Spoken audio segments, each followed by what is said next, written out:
Hello everyone, I welcome you all at अधिष्ठान में आपका स्वागत है। So this is 1.5 year current affair series. This current affair series is important for the prelims 2025। Prelims 2025 की जो भी प्रिपरेशन कर रहे हैं उनके लिए करंट अफेयर सीरीज जो है एक बहुत अच्छा रामबाण साबित हो सकता है, राइट। यहाँ पर ये लेक्चर नंबर 16 हम रिकॉर्ड कर रहे हैं या फिर कहे री रिकॉर्ड कर रहे हैं, क्योंकि पिछला जो लेक्चर करा था उसके अंदर आवाज नहीं आई थी, सिर्फ और सिर्फ आपको वीडियो दिख रहा था, राइट। तो इससे आपको भी निराशा हुई थी, मुझे भी बहुत गहरी निराशा इससे हुई थी, राइट। तो लेक्चर नंबर 16 वापस से रिकॉर्ड करा जा रहा है आप लोगों के लिए। स्टार्ट करने से पहले मैं कुछ पेड कोर्सेज के बारे में आपको बता दूं। हमारा एक इकोनॉमिक्स का कोर्स है। ये कोर्स एक ऐसा कोर्स है जिसके अंदर जो कि एक वन स्टॉप सॉल्यूशन है इकोनॉमिक्स का, जिसके अंदर वो सब कुछ जो भी आप सोच सकते हो कि इकोनॉमिक्स कोर्स में क्या होना चाहिए, आप सोच कर देखो। सर पूरा सिलेबस कवर होना चाहिए, पूरा सिलेबस कवर होगा। Sir prelims test series, mains test series भी दे दो, वो भी बिल्कुल इसके अंदर मिलेगी आपको। और सर वो जो मैगजीन्स आती है योजना कुरुक्षेत्र, वो भी करवा दो, वो भी इसके अंदर होगी। बजट इकोनॉमिक सर्वे, यस, वो भी बजट इकोनॉमिक सर्वे भी इसके अंदर आपको मिलेगा। तो सारा जो भी आप सोच सकते हो इकोनॉमिक्स कोर्स के अंदर क्या होता है, वो सारे के सारे इसके अंदर आपको चीजें मिलेंगी, फीचर्स मिलेंगी। हाँ, डेली का आंसर राइटिंग हो, यस, बिल्कुल डेली का आंसर राइटिंग इसके अंदर होता है। डेली क्वेश्चंस आप दे, हम सॉल्व करें, हमें उसमें बड़ा मजा आता है, तो वो भी आपको इसके अंदर मिलेगा। तो फाउंडेशन प्लस एडवांस कोर्स है, ये आपको लेना चाहिए। दिस इज इंपॉर्टेंट, एक मस्ट कोर्स है जो आपको लेना ही चाहिए, राइट। आप इकोनॉमिक्स कहीं से भी पढ़े हो, पर ये कोर्स को आप पहले 2-3 लेक्चर देखोगे तभी आपको पता चल जाएगा कि एक अलग कोर्स है, अलग तरह का ये कोर्स हम आपको प्रोवाइड कर रहे हैं। इसी तरह से इथिक्स कोर्स है, that is also very important. Ethics के अंदर भी ये फीचर्स आपको दिख रहे हैं। इंटरनेशनल रिलेशंस का एक टॉप नॉच कोर्स है, जिसके अंदर हम 250 मार्क्स, 200 प्लस मार्क्स का कुछ कवर कर रहे हैं। सिर्फ इंटरनेशनल रिलेशन नहीं पढ़ रहे, क्योंकि एक ऐसा सब्जेक्ट है जिससे हम बहुत सारे और सब्जेक्ट्सों को इंटरलिंक कर सकते हैं, इसलिए इंटरनेशनल रिलेशंस का कोर्स भी बहुत इंपॉर्टेंट है, ये भी आप इसके अंदर ले सकते हैं। इंडियन पॉलिटी का कोर्स, जिसके अंदर ये सारे फीचर्स है, 60 प्लस लेक्चर्स के अंदर आपको मिलेंगे। इंडियन ज्योग्राफी का कोर्स, ठीक है, प्लस पूरा कंप्लीट ज्योग्राफी भी हमारे पास है यहाँ पे, जिसके अंदर world geography, physical geography, Indian geography, सारा कुछ है उसके अंदर, राइट। इसी तरह से आपको यहाँ पर मिल सकता है एनवायरमेंट का कोर्स भी। आप जो भी कोर्स लेना चाहें आप ले सकते हैं, आपको बिल्कुल खुली छूट है। पर मैं आपसे एक गारंटी देता हूँ आपको कि ये अगर आप कोर्स लेते हैं एक कोर्स, तो आप सारे कोर्सेज हमको लेंगे, हमारे लेंगे, ठीक है। जो भी स्टूडेंट हमारा एक कोर्स लेता है वो सारे कोर्सेज खरीद लेता है, ऐसी क्वालिटी है। तो आप एक बार ये ना करें कि आप पूरी यूपीएससी सीएससी की प्रिपरेशन करे जा रहे हैं और अधिष्ठान आईएएस के कोर्स आप नहीं ले रहे। एक कोई कोर्स ले लीजिए, उसके बाद आप डिसाइड करना कि आपको आगे के कोर्सेज लेने हैं कि नहीं लेने हैं, ठीक है। चलिए अब हम अपना पहला टॉपिक स्टार्ट करते हैं। हमारा पहला टॉपिक है वोल्बाचिया बैक्टीरिया। बैक्टीरिया कभी भी नाम सुनते हो तो आपको कोई ना कोई, हाँ सर, कोई ना कोई डिजीज होगी इससे। नहीं, ये बैक्टीरिया अच्छा वाला बैक्टीरिया है। ये हमारी हेल्प करता है। क्या हेल्प करता है हमारी? ये हमारी हेल्प करता है कि हमारे अंदर डिजीजेज नहीं होती है। क्या बात करो सर, हाँ, वोल्बाचिया बैक्टीरिया। इस प्राणी को तो आपने देखा होगा, ठीक है। ये प्राणी है मच्छर। एक दो तरीके से बहुत ज्यादा परेशान करता है। तो कान में भिन भिन भिन भिन करेगा, वो बड़ा इरिटेट करता है। दूसरा सर, ये डेंगू मलेरिया पता नहीं क्या क्या ये हमारे अंदर फैला देता है, ठीक है। तो इसका ये एक तरह से वायरसों का घर होता है, ठीक है। इसीलिए इसको वेक्टर बोलते हैं। ये जाकर किसी को काटता है, उसके डेंगू हो रहा है, तो उसका उसका डेंगू वाला खुद इन्फेक्ट होता है और हमको काटेगा तो हम भी इन्फेक्ट हो जाएंगे उससे। तो इस तरह से ये क्या करता है, ये मच्छर जो है ना, ये डेंगू फैलाता है, मलेरिया फैलाता है। अगर मैं कहूं कि इसके अंदर मैं कुछ ऐसे सिस्टम डाल दूं, एक ऐसा सिस्टम डाल दूं इसके अंदर से कि ये सब काम करना, ये गंदा काम जो कर रहा है, ठीक है, जो हमारी बीमारियां फैला रहा है, वो करना बंद कर देगा, तो कैसा रहेगा? क्या करोगे सर? मैं इसके अंदर दो चीज करूंगा, ठीक है। मैं नहीं करूंगा, इनफैक्ट वोल्बाचिया बैक्टीरिया करेगा। मैं तो पता है एक चीज कर दूंगा, उस वोल्बाचिया बैक्टीरिया को किसी तरह से इसके अंदर पहुंचा दूंगा, और वोल्बाचिया बैक्टीरिया फिर अपना काम करेगा। अच्छा वाला बैक्टीरिया जो है क्या करेगा सर? ये पहला इसका रिप्रोडक्शन प्रोसेस जो है ना, उसको इफेक्ट करेगा। रिप्रोडक्शन प्रोसेस को कैसे करेगा सर? ये इसके अंदर साइटोप्लाज्मिक इनकम्पैटिबिलिटी क्रिएट कर देगा, ठीक है। इसके अंदर साइटोप्लाज्मिक इनकम्पैटिबिलिटी क्रिएट कर देगा। मतलब ये मच्छर पहले क्या करता था, 10-10 बच्चे पैदा कर देता था, अब ये मच्छर 2 ही बच्चे पैदा कर पा रहे हैं। Oh my God! तो 2 बच्चे पैदा करेगा तो कम मच्छर, तो कम डेंगू वायरस होगा, कम मलेरिया फैलेगा, ठीक है। पहले ये क्या कर देता था, 10-10 मच्छर ये पैदा कर देता था, अपने बच्चे पैदा कर देता। अब इसके अंदर अगर मैंने वोल्बाचिया बैक्टीरिया डाल दिया ना, तो ये सिर्फ और सिर्फ 2 बच्चे ही पैदा कर पाएगा। अब ये भी हैरान है भाई, क्या हो गया? इसके अंदर मैंने वोल्बाचिया बैक्टीरिया डाला, इसके बाद ये है ना रिप्रोडक्शन करता था, पहले 10-10 बच्चे कर देता। अब ये भी सोच रहा है, यार 10 बच्चे क्यों पैदा नहीं हो रहे, 2 ही बच्चे क्यों पैदा हो रहे? क्योंकि भाई हमने तुम्हारे अंदर डाल दिया Wolbachia bacteria, right. I hope this is clear. तो दिस इज साइटोप्लाज्मिक इनकम्पैटिबिलिटी। ये आपको इसके अंदर क्लियर है। एक तो ये काम कर दिया इसने, ठीक है, बच्चे पैदा करने की शक्ति जो थी इसकी खत्म नहीं करके इसके अंदर क्या है, कम कर दिए, राइट। दूसरा क्या करा है इसने, दूसरा क्या करा है कि इसने इस तरह का एक पैथोजन इसके अंदर क्रिएट कर दिया, ठीक है, इस मॉस्किटो के अंदर पैथोजन क्रिएट कर देगा, जो क्या करेगा, जो डेंगू वायरस को इस मच्छर के अंदर रहने ही नहीं देगा।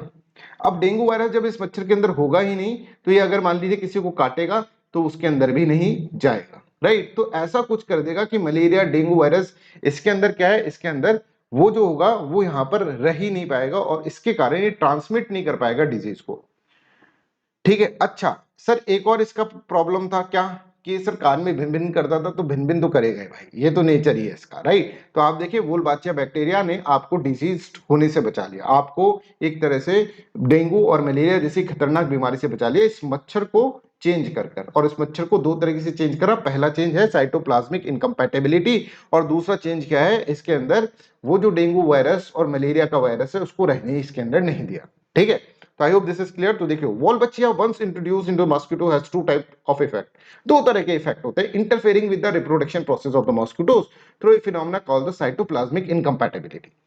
This incompatibility reduce the number of the viable offspring of the mosquito, जो पहले 10 बच्चे पैदा कर रहा था अब 2 ही बच्चे पैदा कर पा रहा है, ठीक है। Potential decline in the mosquito population इससे होगा। और दूसरा inhibiting the replication of certain pathogen, ठीक है, इसके अंदर जो सर्टेन पैथोजेंस होते हैं, जैसे वायरस हो गया, डेंगू वायरस हो गया, ठीक है, मलेरिया का वायरस हो गया, इनको उनका रोकथाम करता है, मच्छर के अंदर ही नहीं होने देता। जब मच्छर के अंदर ही नहीं रह पाएंगे तो फिर क्या होगा, किस तरह से ये ट्रांसमिट कर पाएगा, मच्छर भी ट्रांसमिट नहीं कर पाएगा। I hope this is clear to everyone, यहां तक सबको क्लियर है। ये वोल्बाचिया बैक्टीरिया। अच्छा सर, वोल्बाचिया बैक्टीरिया आपने बता दिया है ना, इसको मच्छर के अंदर डाल दे तो मजा आ जाएगा, पर मच्छर के अंदर कैसे डाले, तो मच्छर को पकड़ो, उसके पेट में गुदगुदी मचाओ, वो मुंह खोलेगा, उसके अंदर वायरस डाल, बैक्टीरिया डाल दो, वोल्बाचिया बैक्टीरिया से डाल दो। अरे सर मजाक कर दिया आपने, तो इसको कैसे डाला जाता है ये भी हमको इसके अंदर समझना होगा, राइट। तो देखो एग इंजेक्शंस के थ्रू डाला जाता है, ठीक है। देखो Wolbachia bacteria is injected into the egg of Aedes aegypti, ठीक है। एडिस एगैप्टी मॉस्किटो जो होता है that is what, that is cause for dengue and malaria, ठीक है। Thereafter they are release in the wild, फिर उसके बाद उनको छोड़ दिया जाता है जंगल के अंदर, उनके एग्स के अंदर डाल दिया जाता है, इंजेक्ट कर दिया जाता है। दूसरा लार्वल एक्सपोजर, कि बहुत सारे लार्वा होते हैं ना इसके, मच्छर के अंडे, अभी बच्चे बिल्कुल जो अंडे होते हैं उसके, है ना, अभी नेसेंट स्टेज के अंदर ही जो अंडे हैं, राइट, वो जिस पानी में होते हैं ना उस पानी में ये बैक्टीरिया को इंट्रोड्यूस करा जाता है, और उस पानी के साथ साथ ये लार्वा बैक्टीरिया जो है पानी के साथ साथ लार्वा के अंदर चला जाता है, और एक बार चला गया तो फिर बस मजा आ गया फिर तो। तीसरा क्या है, male release, this method involves releasing Wolbachia infected male mosquito, पहले कुछ मॉस्किटो है उनको वोल्बाचिया इन्फेक्टेड किया जाता है और उनको छोड़ दिया जाता है, जाओ जी लो अपनी जिंदगी। और वो अब क्या करते हैं, अब वो जी रहे अपनी जिंदगी, जैसे ये मच्छर है, ठीक है, ये एक तरह से फीमेल के पास गया, फीमेल मच्छर के पास, मच्छरनी, ठीक है, मच्छरनी के पास गया, इन दोनों ने मीटिंग करी, मीटिंग करके जो बच्चा इनका पैदा हुआ ना उसके अंदर भी वोल्बाचिया बैक्टीरिया आ जाएगा मेल के थ्रू। तो आप देख रहे हैं मेल रिलीज के अंदर क्या है, मेल के अंदर डाल दो, मेल के अंदर डाल दो, मेल जो भी रिप्रोडक्शन करेगा उसका बच्चा जो होगा उसके अंदर भी वोल्बाचिया बैक्टीरिया इसके अंदर होगा। I hope this is clear to everyone, यहां तक सबको क्लियर है। तो इस तरह से वोल्बाचिया बैक्टीरिया अपन को देखना होता है। ये थोड़ा सा इसका ये भी देख लेते हैं, देखो जैसे ये है वोल्बाचिया बैक्टीरिया वाला एडिस एगैप्टी मॉस्किटो, ठीक है, इसने काटा किसको, एक डेंगू वाले बीमार आदमी को काट लिया, ठीक है। इससे क्या हुआ, इससे ये मच्छर भी इन्फेक्ट हो गया, इसके अंदर डेंगू आ गया, पर डेंगू जो होगा ना यहाँ पर आगे नहीं पहुंच पाएगा। देखो अब इसने इस तीसरे बंदे को खाया तो इसके अंदर डेंगू नहीं आया, ठीक है। अब देखो ये तीसरा अलग बंदा है, इसका देखो पैंट का कलर अलग है, इसका पैंट का कलर अलग है ना, तीसरे बंदे को खाया तो इसके अंदर डेंगू नहीं आ पाया, देखो ग्रीन है अभी भी, ठीक है, ये ग्रीन, ठीक है। That person does not get the dengue. एक तो ये है कि इसके अंदर ये जो है, ये पैथोजन जो है, जो बैक्टीरिया वायरस है इसके अंदर, ठीक है, डेंगू वायरस है ना, वो इसके अंदर इंसिस्ट ही नहीं कर पाएगा, वो उसके अंदर रोकथाम हो जाएगी। और दूसरा क्या है, दूसरा ये इसको काटेगा तो फिर इसके अंदर ये ट्रांसमिट नहीं हो पाएगा। इस तरह से वोल्बाचिया बैक्टीरिया हमको भयंकर भयंकर बीमारियों से बचा लेता है। I hope this is clear to everyone, ये सबको क्लियर होगा। ये बैक्टीरिया इस तरह से दिखता है माइक्रोस्कोप के अंदर, राइट। चलो भाई नेक्स्ट टॉपिक है international Solar alliance. International Solar alliance क्या है ये अपन इसके अंदर समझते हैं। पहले ये समझो न्यूज में क्या है, रिसेंटली पैराग्वे जो है become the 100th country to join the International Solar Alliance. तो आपसे पूछा जाता है 100th कंट्री कौन सी है, या फिर रिसेंटली अभी किस कंट्री ने इंटरनेशनल सोलर अलायंस को ज्वाइन करा है। तो आइए इसको समझते हैं। इसको समझने से पहले ये तस्वीर देखिए, तस्वीर में कई लोगों की गर्दन आपको दिख नहीं रही है, ठीक है, दो ही लोग हैं जिनकी गर्दन दिख रही है, ठीक है। एक तो ये है इंडिया के प्राइम मिनिस्टर और एक तरह फ्रांस के एक्स प्रेसिडेंट, ठीक है। अब ये दोनों क्या है, आप देखेंगे यहाँ पे इंडिया और फ्रांस का ये एक तरह से इनिशिएटिव था। इंडिया और फ्रांस ने देखा कि भाई देखो अभी हमारे जो वर्ल्ड है उसके अंदर बहुत ज्यादा कार्बन इमिशन हो रहा है, उस कार्बन इमिशन को रोकने के लिए हमें सोलर एनर्जी को यूटिलाइज करना पड़ेगा। तो हम ये देखें कि भाई सूरज हमेशा चमकता रहता है, सूरज के अंदर निरंतर ये एनर्जी देता रहता है, फिर भी हम कोयला जलाकर क्यों हम एनर्जी को प्रोड्यूस करें जिससे कि CO2 SO2 ये सब चीजें रिलीज होती है ना। तो हम क्यों ना इस एनर्जी को कैप्चर करें, इस एनर्जी को यूटिलाइज करें और इस एनर्जी से हम क्या करें, अपने काम करें, इन बनस्पत किसके, बनस्पत CO2 और SO2 रिलीज करके कार्बन इमिशन बढ़ाने से बढ़िया है कि हम सोलर एनर्जी को यूज करें। ठीक है, तो फ्यूल को जलाकर ठीक है हम CO2 SO2 निकालेंगे, इससे बढ़िया ये है और एनर्जी भी प्रोड्यूस होगी, बट वो एनर्जी जो होगी that is not environment friendly. इससे बढ़िया ये है कि सोलर एनर्जी हमको प्रोड्यूस करनी चाहिए। तो इसके लिए हमको उन कंट्रीज के पास जाना पड़ेगा जहां पे सूरज निरंतर चमकता हो, और ऐसी कंट्री क्या है, ये वाली कंट्रीज है जो ट्रॉपिक्स के बीच में है ना। आप देखते हैं भाई, ये देखो जैसे अर्थ है, ये सन है, सन तो स्टैटिक है और अर्थ सन के चारों तरफ घूम रही है, ये तो पता है ठीक है, और अपनी एक्सिस पे भी रिवॉल्व कर रही है, राइट। बट आप इस पूरे प्रोसेस के अंदर, रिवोल्यूशन और रोटेशन प्रोसेस के अंदर आप देखेंगे कि सूरज जो है, सूरज की डायरेक्ट किरणें यहां पर और यहां पर ही पड़ती है, इन दोनों के बीच में ही पड़ती है। यहां पर कभी भी डायरेक्ट किरणें नहीं पड़ेंगी, यहां पर कभी भी डायरेक्ट किरणें नहीं पड़ेंगी, राइट। ज्योग्राफी का फिनोमेना है, राइट। तो इन दोनों के बीच में, ट्रॉपिक ऑफ कैंसर और ट्रॉपिक ऑफ कैप्रिकॉर्न के बीच में ही ये, अगर देखेंगे ये जो सारे देश हैं, इनके अंदर बहुत ज्यादा निरंतर आप देखेंगे सनलाइट रहती है। तो निरंतर जब सनलाइट रहती है तो इस सनलाइट को कैप्चर करके क्यों ना हम इसको सोलर एनर्जी के अंदर कन्वर्ट कर दें, ठीक है, और इससे हमारा क्या होगा, एक तरह से एनवायरमेंटल फ्रेंडली एनर्जी जो होगी हमको मिलेगी, राइट। इससे कोई हमको ईंधन नहीं जलाना पड़ेगा जिससे कि CO2 SO2 रिलीज होती है। I hope this is clear. इसका नाम ट्रॉपिक ऑफ कैप्रिकॉर्न और ट्रॉपिक ऑफ कैंसर इसीलिए रखा है क्योंकि अगर मान लो, क्योंकि सूरज तो स्टैटिक है, पर अगर मान लो सूरज का मूवमेंट अगर हम देखें, एपरेंट मूवमेंट है ना, कि घूम तो अर्थ रही है पर एपरेंट मूवमेंट अगर हम सूरज का देखें, कि ऐसा सोच कर देखिए कि अगर सूरज घूम रहा है तो सूरज जो होगा यहां से स्टार्ट करता है और यहां तक पहुंचता है, उसके बाद फिर वापस से नीचे की तरफ आएगा, फिर ऐसे इनके बीच में रहेगा। कभी भी सूरज इधर तक नहीं पहुंचेगा, इधर तक सूरज की मतलब नहीं पहुंचना, मतलब इधर तक सूरज की कभी भी डायरेक्ट रेज नहीं पहुंचेगी, डायरेक्ट किरण नहीं पहुंचेगी। तो सोलर एनर्जी जो हम ट्रैप कर सकते हैं वो इन दोनों के बीच में ही कर सकते हैं। द वर्ड ट्रॉपिक, ट्रॉपिक का मतलब होता है टू, कौन करेगा, सूरज करेगा टर्न, ठीक है, टर्न कर देता है सूरज, यहां से आने के बाद फिर वापस से टर्न करके यहां चला जाता है, फिर यहां से आने के बाद वापस से टर्न करके यहां चला जाता है। ऐसा एपरेंट मूवमेंट है, ये एक्चुअल मूवमेंट नहीं होता, बस एपरेंट मूवमेंट हम इसके अंदर समझने के लिए समझते हैं, राइट। तो ट्रॉपिक ऑफ कैंसर मतलब क्या है, ट्रॉपिक ऑफ कैंसर और ट्रॉपिक ऑफ कैप्रिकॉर्न ऐसा एरिया है जिसके बीच, जिसके अंदर बहुत सारा आपके पास क्या है, सोलर एनर्जी यहां पर होती है। तो इन सब कंट्रीज को अगर हम मिला लें, सब कंट्री से बात करें कि चलो हम सब मिलकर काम करते हैं, सब मिलकर डेवलप करते हैं, तो इससे बहुत बढ़िया काम हो जाएगा, अपना सोलर एनर्जी बहुत अच्छी मिल जाएगी। तो International Solar Alliance was conceived as a coalition of the solar resource rich country, जिनके अंदर सोलर रिसोर्स है, ठीक है, जैसे ट्रॉपिक ऑफ कैंसर और ट्रॉपिक ऑफ कैप्रिकॉर्न के अंदर, to address their specific special energy demand, उनकी स्पेशल एनर्जी डिमांड को एड्रेस करने के लिए। अब आप यहां पर देखेंगे तो ये बहुत सारा इसके अंदर है, जैसे गवर्नमेंट भी होता है, बायलेटरल मल्टीलेटरल ऑर्गेनाइजेशन भी है, कॉर्पोरेट भी है, इंडस्ट्रीज भी है, स्टेक होल्डर है, सबको मिलाकर हम क्या करना चाह रहे हैं, हम एक तरह से safe, convenient, affordable, equitable, sustainable manner के अंदर एनर्जी जो है वो प्रोड्यूस कर रहे हैं, राइट। अब ऐसे क्वेश्चंस के अंदर एक तो कॉन्सेप्चुअल अंडरस्टैंडिंग आपने कर ली, इसका मतलब क्या है इंटरनेशनल सोलर अलायंस का। अब इसके अंदर क्या होता है, इनके ऑब्जेक्टिव क्या है, ऑब्जेक्टिव के ऊपर क्वेश्चन आ जाता है, और यहां पर देखो ऑब्जेक्टिव इसके अंदर आपको ये रटने पड़ेंगे। 1000 gigawatt of solar energy capacity globally यहां पर करनी है बाय 2030। 2030 तक हमको 1000 गीगावाट एनर्जी प्रोड्यूस करनी है, एक तो ये काम है पूरे वर्ल्ड के अंदर, राइट। दूसरा ये है 2030 तक इतने पैसे इकट्ठे कर लेने हैं सोलर एनर्जी के लिए, ठीक है, US $1 ट्रिलियन, $1 ट्रिलियन US पैसा इकट्ठा हमको कर लेना है, ठीक है।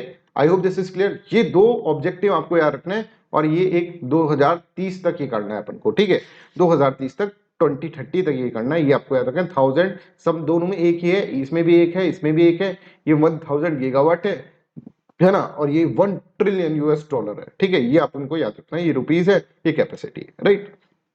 To develop innovative financial mechanism to reduce the cost of the solar energy, solar energy को कॉस्ट को रिड्यूस करने के लिए इस तरह से ये है, राइट। तो I hope this is clear. और देखो और समझो, ISA is guided by towards 1000 strategy. 1000 strategy मतलब उसी चीज को 1000 के अंदर कर दिया, जैसे 1000 गीगावाट, ठीक है, 1000 बिलियन US डॉलर, ठीक है, 1000 बिलियन US डॉलर मतलब 1 ट्रिलियन US डॉलर, ठीक है। इसके अलावा 1000 million people use clean energy solution. तो ये 1000 की फॉर्म के अंदर भी आप इसको याद करो। कहने का मतलब ये है कि याद रखो, अगर 1 ट्रिलियन आ जाता है कि 1 ट्रिलियन करना है 2030 तक, या फिर ऐसा आ जाता है 1000 मिलियन, तो एक सेम ही बात होती है, राइट। तो वहां पर अपन कंफ्यूज नहीं होना है, इसलिए मैंने बताया। तो आपको इट्स बेटर कि 1000 से याद करो, पर 1000 की जगह कोई और यूनिट आ जाए, ठीक है, इसकी जगह बिलियन की जगह कोई और यूनिट आ जाए, तो आप उसको टिक करना है आपको, राइट। तो 1000 बिलियन, 1000 मिलियन, 1000 गीगावाट और 1000 मिलियन टन ऑफ CO2 जो है वो उसको मिटिगेट करना है, 1000 गीगावाट एनर्जी को प्रोड्यूस करना है, 1000 मिलियन पीपल तक क्लीन एनर्जी सोर्स बनाना है, और 1000 बिलियन जो है सोलर एनर्जी सॉल्यूशन प्रोवाइड करना है by 2030। I hope this is clear to everyone, ये सबको क्लियर है। नेक्स्ट हम पढ़ रहे हैं, नेक्स्ट टॉपिक जो है that is also very interesting, that is Apatani tribes. Apatani tribes क्या है, राइट, ये अपन इसके अंदर समझेंगे। अपटानी ट्राइब्स क्या है ये अपन इसके अंदर समझते हैं, राइट। तो आप यहां पर ऐसे समझो कि अभी क्या है, जोलॉजिकल सर्वे ऑफ इंडिया ने एक नई स्पीसीज को मिली है उसको, है ना, of forest dwelling horned frog, और उसने उसको क्या करा है, एक तरह से एपटानी ट्राइब्स के ऊपर उसका नाम रखा है, ठीक है। New species has been named after dominant Apatani community in the Arunachal Pradesh, right. इसलिए ये अपटानी ट्राइब्स न्यूज के अंदर है। अब अपटानी ट्राइब्स कैसे याद करोगे, देखो ये लड़की, देखो इस लड़की का नाम क्या है, इस लड़की का नाम है अरुणा। अरुणा, अब ना लगाना इसके पीछे, तो ये हर चीज को नेगेट कर दिया। अरुणा, अरुणा नाम है इसका, ठीक है। अरुणा से पूछते हैं, अरुणा ये बताओ सूरज कहां से उगता है। अरुणा बोलती है पता नहीं, पता नहीं, इसका नाम ये है पता नहीं, पता नहीं, बस इसको कुछ नहीं पता, इसको बस इससे पूछे सूरज कहां से उगता है, इसने बोला पता नहीं। हम कहते हैं कि बताओ मून किसके चारों तरफ चक्कर काटता है, इसने बोला पता नहीं। हम इससे बोलते हैं भाई क्यों नहीं पता तेरे को, कुछ भी नहीं पता, बस ये खाने में लगी रहती है। खाने में क्या खाती है, फिश खाती है, ठीक है, और राइस खाती है, चावल, है ना, दाल भात, ठीक है, चावल नहीं, दाल भात तो कुछ और हो जाता है, फिश और राइस ही खाती है, राइट। तो अरुणा का क्या काम है, फिश राइस खाना, और कुछ भी पूछे तो उसको पता नहीं, पता नहीं, पता नहीं करती है, राइट। इससे पूछो सूरज कहां से उगता है, इसको बोलता पता नहीं। बोले अरे भूंदू है तू, बिल्कुल जीरो है तू, इसको फिर हम ऐसे बोलते तू तो बिल्कुल जीरो है, ठीक है। सर क्या कर रहे हो, पढ़ा रहे हो, क्या कर रहे हो, देखो भाई अब समझना। अरुणा जो है ना, ये है अरुणाचल प्रदेश। ओके सर, पतानी मतलब अपतानी, अपटानी, अपटानी ट्राइब्स, ठीक है। मून और सन, इसका भी कोई रेलेवेंस है, और जीरो का भी कोई रेलेवेंस है। आइए हम इस सबको समझ लेते हैं। फिश और राइस का भी रेलेवेंस है। आपको ये पूरा का पूरा अपटानी ट्राइब याद हो चुका है, आपको पता है कैसे कैसे सर, ये देखो, they are settle in the village of Ziro, Arunachal Pradesh, ठीक है। अरुणाचल प्रदेश के अंदर एक विलेज है जीरो नाम का, उसके अंदर है। तो इसको कुछ नहीं आता था ना, हम कहते थे इसको कुछ नहीं आता, इसको जीरो आता है, कुछ नहीं आता इसको, ठीक है, पता नहीं करते थे। They are known for their fish and paddy culture, ठीक है, चावल और मछली खाती थी, ठीक है, along with the cane and the bamboo craft, right. They speak local language Tani, पतानी, है ना, उसकी बोलने की चीज क्या है, टानी, तो पतानी, है ना, and worship the sun and the moon. समझ में आ गई पूरी कहानी, ठीक है। इंपॉर्टेंट फेस्टिवल डेरी और म्याकू, ठीक है। तो ये ऐसे बोलती थी, इसको पता नहीं है ना, ऐसे बोलो मेरे को पता नहीं, मेरे को पता नहीं, मेरे को पता नहीं, तो म्या को याद कर लो। तो एक ही इसके अंदर याद हो गया। वापस से आपको ट्रिक से याद करवा दें एक बार। अरुणा नाम की लड़की थी, उससे कुछ भी हम पूछते थे तो बोलते थे पता नहीं, है ना, और वो हमेशा चावल और वो हमेशा एक तरह से राइस खाती रहती थी, राइस और चावल वो खा रही है, राइट। इसको कुछ भी पूछो, इसको ऐसे पूछो सूरज कहां से उगता है, ये बोलती थी पता नहीं। इसको ऐसे बोलो मून किसके चारों तरफ चक्कर काटता है, इसको बोलता पता नहीं, है ना। और फिर इससे पूछो कि भाई आ, और इससे पूछो कि भाई तो को क्यों नहीं पता, तो ये क्या बोलती थी, पता नहीं, वो भी नहीं पता इसको कि इसको क्यों नहीं पता। तो हमने अरुणा से याद करा अरुणाचल प्रदेश, पतानी से याद करा अपटानी ट्राइब्स, और टानी जो है वो लैंग्वेज है, ठीक है, इनकी लैंग्वेज जो है लोकल लैंग्वेज टानी है। ये राइस और पैडी के लिए फेमस है, राइस पैडी कल्टीवेशन के लिए फेमस है, ठीक है। और यहां पर अपन देखा सन और मून को एक तरह से, सन और मून को एक तरह से वर्शिप करते हैं, राइट। तो ये पूरा का पूरा आपका अपटानी ट्राइब्स तरह से याद हो गया, राइट। दो तीन बातें और याद करनी है इसके अंदर, ड्री और माइको, ठीक है, ये इनके फेस्टिवल है। वो बोलती है ना मेको पता नहीं, मेको पता नहीं, वो है। और अगर आप देखेंगे लोकल लैंग्वेज जो है टानी यूज करते हैं, वर्शिप सन एंड, इस तरह से आपको याद करना है। ज्यादा देखो कोई भी फालतू का अपने माइंड के ऊपर प्रेशर क्रिएट नहीं करना है। हमें हमें क्या करना है, हमें ट्रिक बनाकर याद कर लेना है, जो ट्रिक से याद होता है, और जो कॉन्सेप्ट से याद होता है वो कॉन्सेप्ट बना के याद करना है, ठीक है। आइए अब हम पढ़ते हैं next, that is known as dark oxygen. Dark oxygen क्या है ये अपन इसके अंदर समझते हैं। तो scientist discover dark oxygen 13,100 feet deep in the Pacific Ocean. तो डार्क ऑक्सीजन होता क्या है सर? डार्क कलर का होता है क्या सर? ऑक्सीजन तो है ये तो समझ में आ रहा है, O2 तो है, पर ये डार्क क्या लगा दिया इसके आगे, ये अपन इसके अंदर समझते हैं। ठीक है, ऐसे समझो कि बचपन में पढ़ा था सर, ऑक्सीजन जो प्रोड्यूस होती है वो ग्रीन प्लांट से प्रोड्यूस होती है।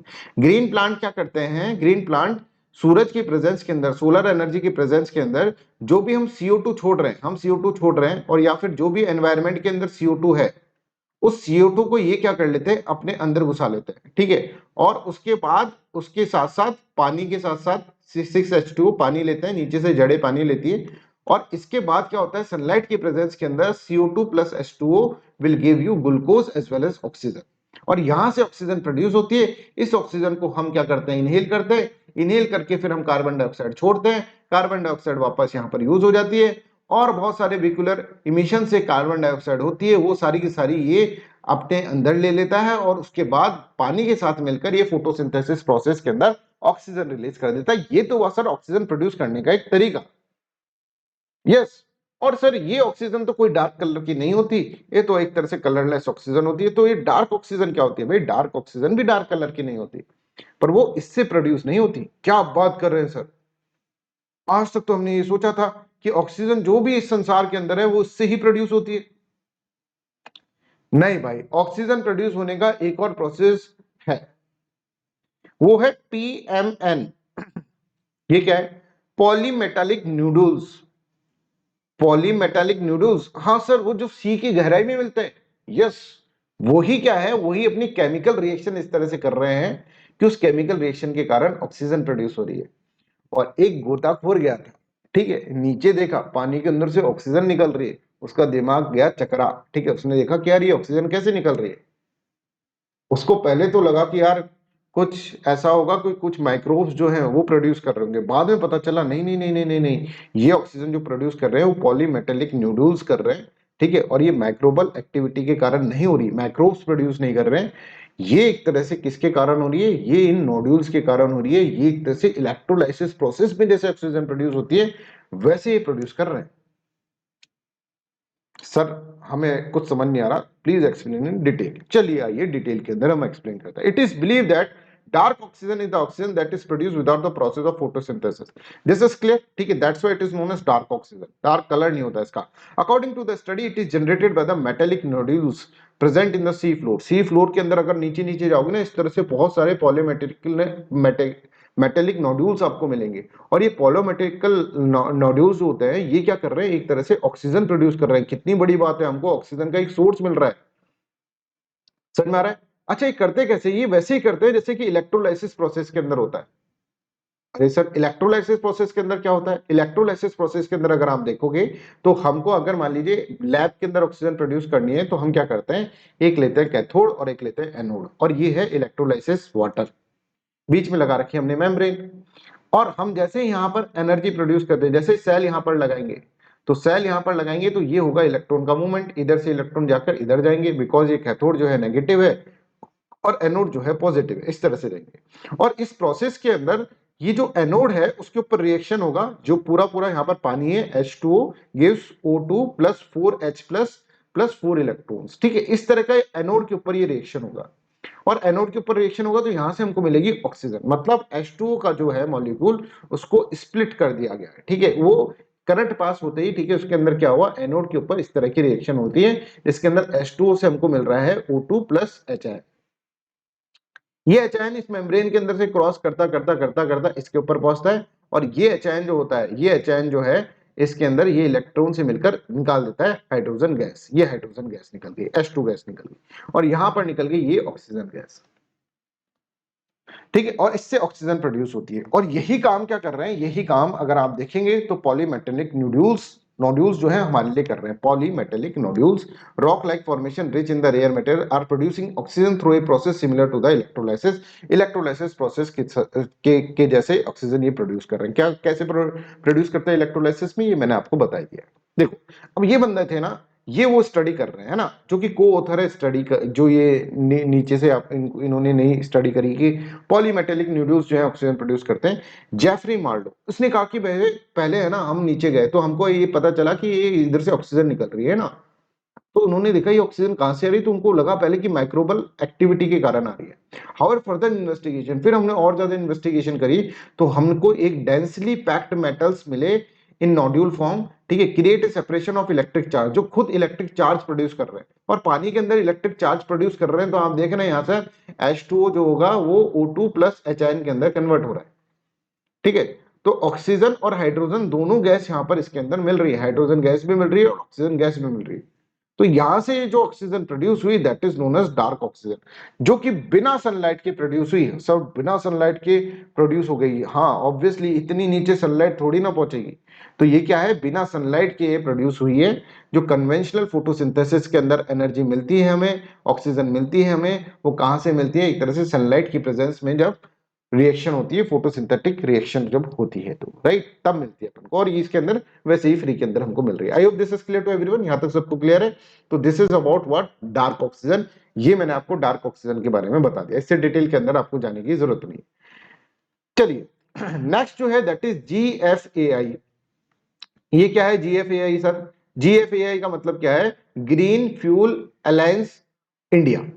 अरे sir, green fuel alliance India, right. Green fuel alliance India एक तरह से इंडिया और डेनमार्क का क्या है, डेनमार्क का एक तरह से कोलैबोरेशन है, ऐसे समझ लो। ये पार्टनरशिप साइन करी गई थी 2020 के अंदर, 2020 के अंदर करी गई थी। तो अब 2024 के अंदर क्यों पढ़ रहे हैं, अभी डेनमार्क ने ये अनाउंस कर दिया है, अनाउंस करा है कि हाँ भाई हमने पार्टनरशिप जो साइन करी थी, अब हम उसके अंदर ये अलायंस जो है हमारी तरफ से ओके है, अब हम इसके ऊपर वर्क करना स्टार्ट करेंगे। तो 2020 में ही स्टार्ट हो जाना चाहिए था, ठीक है, बट अब जाकर डेनमार्क ने इसको अलाउ करा है। तो GFAI is a part of green strategic partnership signed in the 2020 के अंदर हमने ग्रीन स्ट्रेटेजिक पार्टनरशिप साइन करी थी, उसके अंदर GFAI भी पार्ट था। अब जाकर उसका हमने क्या करा है, उसको अनाउंस करा गया है डेनमार्क के द्वारा। तो देखो GFAI क्या है, आप तो नाम से समझ में आ रहा है sir, green fuel alliance India, कि ज्यादा से ज्यादा green fuel sustainable energy solution जो है वो हम प्रोवाइड करें वर्ल्ड को, राइट। तो इसके अंदर इंडिया और डेनमार्क मिलकर काम कर रहा है, राइट,